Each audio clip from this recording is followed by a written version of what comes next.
Welcome top news today.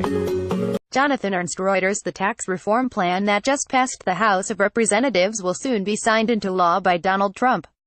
But it will not personally benefit Donald Trump. Or so claims Donald Trump. It would leave him a big loser, Donald Trump said last month. This is going to cost me a fortune, this thing, believe me, he said more recently. This is not good for me. The White House is echoing this line. Press Secretary Sarah Huckabee Sanders said on Tuesday that while Trump might benefit on the business side, she added that, on the personal side, the president will likely take a big hit.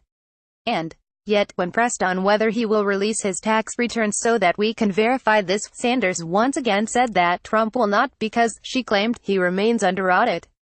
His taxes are under audit, so he's not going to release those taxes, she said. It's hard to overemphasize what a sign this is of the incipient and continued corruption of politics in the United States. Almost no one, whether an expert in tax law or just a random member of the voting public, believes Trump, a man who lies so often that esteemed presidential historian Bob Dallek called it pathological, is telling the truth about what he can expect from the tax reform. As Glenn Kessler recently demonstrated, it could potentially cut his tax bills by tens of millions of dollars. Americans know this, and would like him to release his returns to verify it.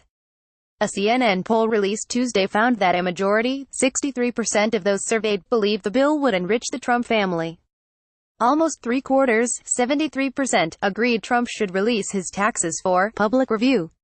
Until Trump came along, every president since Richard Nixon has released his taxes so that voters and others could review them. It has become a norm over the years.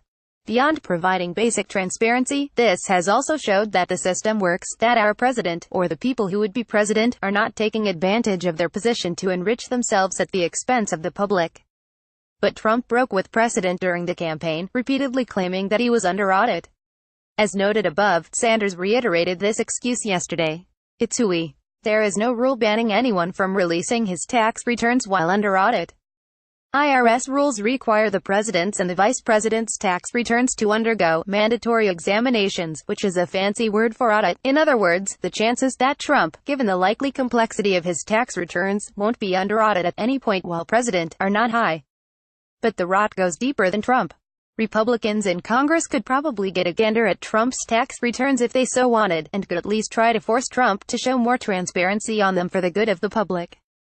As CNN's Jean Sahadi reported earlier this year, the chairman of the House Ways and Means Committee, or the Senate Finance Committee, or the Joint Committee on Taxation can request to confidentially see the president, or for that matter, anyone's, tax returns. That means Rep. Kevin Brady or Sen. Orrin Hatch could check into this for all of us. They could then share the results with their committee in a closed session.